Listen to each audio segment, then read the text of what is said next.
For those that aren't afraid to live life, it will always be a journey. And oh, what a journey this chapter of my life has been. It seems things never turn out the way they're planned. But just like all of our lives, the final chapter is not written yet. So let's take a look at how this all started and see what surprises are awaiting us in the next chapter.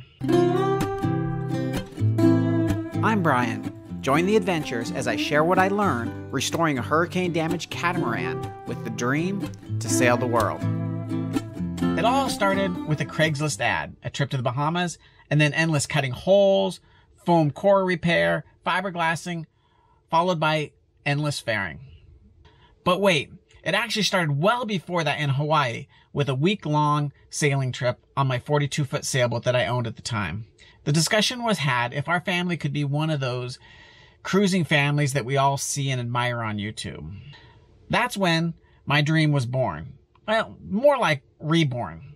I'd always wanted to live on a boat and got really close to that happening when I was first married. But the dream to build my own house took front seat, and the dream of living on a boat kind of fell by the wayside. So back to Hawaii. It was determined that a 42-foot monohull would be too small. But all the catamarans at the time seemed to be kind of out of my financial reach. Then, due to other circumstances, we moved from Hawaii to Florida. And in Florida, I was kind of going crazy, not having a boat, and that's where the Craigslist ad comes in. I saw the ad on Craigslist, made a trip to the Bahamas, and I bought the boat, and I was on my way to my dream. But something wasn't right. It's not the things that you think will be the problem. It's the things that you don't think of. You know the saying, you don't know what you don't know? With the boat purchased, I made a couple more trips to the Bahamas to get the boat ready, made the trip with the boat from the Bahamas to Florida, finally got it to the boatyard where all the cutting and the fixing begins. And just like all new projects, I was really excited at this point, and so excited I could ignore the heat and the fiberglass desk because that dream was so strong of sailing the world with my family. I've always been a big fan of Sailing Zatara. I don't know if you've seen their channel, but I couldn't wait for that to be me. And this is kind of the time frame where my YouTube channel started to gain some momentum, and I thought, wow, could I be like one of those YouTube sailing channels, sailing around the world, making videos? I was doing lots of work at this time on the boat and going crazy on that, but the inspiration from the YouTube followers and their comments were just more fire for this dream and just got me really excited. But still, something wasn't right. I was really having a lot of fun working on the boat. You know, as dirty and tiresome as the work is, there's just that satisfaction of just cutting the holes and glassing them up and having them look so good when it's done. And just everything going back to solid and cutting out the bulkheads and redesigning the interior and putting the new interior in that's almost finished. And there's just so much that gives a lot of satisfaction with doing that. And I really was enjoying doing the boat work at this point. Still, something wasn't right. The boat was not the problem, nor the fact that none of my family liked sailing or boats in general. But still, the work continued. Nor was the fact that I always found projects like building a house or working on boats to keep me out of my house. Nor does moving seem to solve the problem. These are all symptoms of the problem, but not the cause. But still, the boat work continued. Then it happened. My family fell apart. No need to discuss details, but just to kill any speculation, my ex is a good person. We just wanted to go different directions in our lives. And this was a lot harder on me than I expected it to be. Emotionally, mentally, physically, my life was shattered. I lost hope. The boat work stopped. I felt like my life felt like the boat when I first bought it. This big mess needing a complete rebuild. As you might have seen in some of the earlier episodes that I have released during this time, I did manage to sail with some friends in Mexico, in Thailand, and those friends both directly and indirectly helped me get started to get direction back in my life. My friend that also hooked me up with the boat through the Craigslist ad has also helped me immensely. So there I was, lost, alone, no inspiration to work on the boat. And I discovered the new love in my life in Brazil, kiteboarding.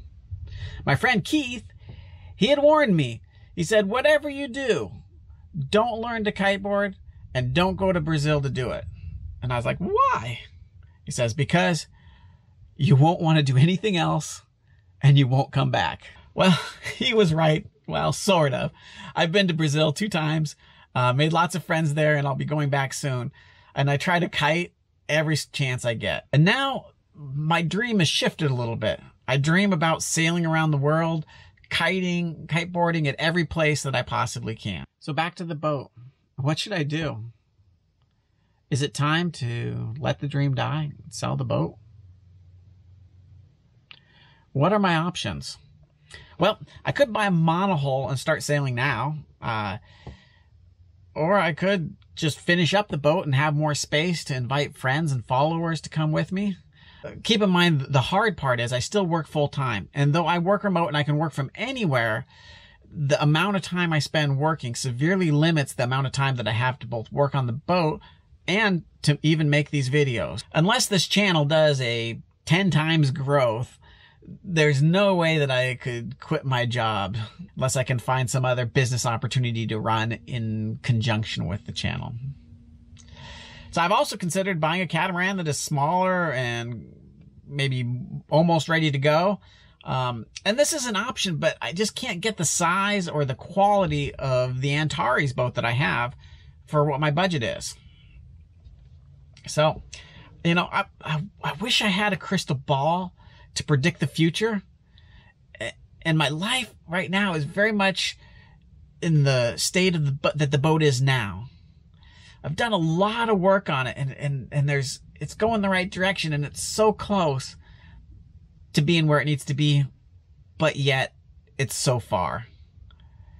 I did have one Antares owner. He came and looked at the boat and he's like, wow, the boat looks a lot farther along or a lot more together than it looks in the pictures. Well, yeah, so I mean, it's in pretty good shape, but you know, there's no denying it's still got at least a year's worth of work. So what would I want to do? Well, if I didn't have to work, it'd be easy. I'd just fix the boat because I could have the time to dedicate and just get it done quickly.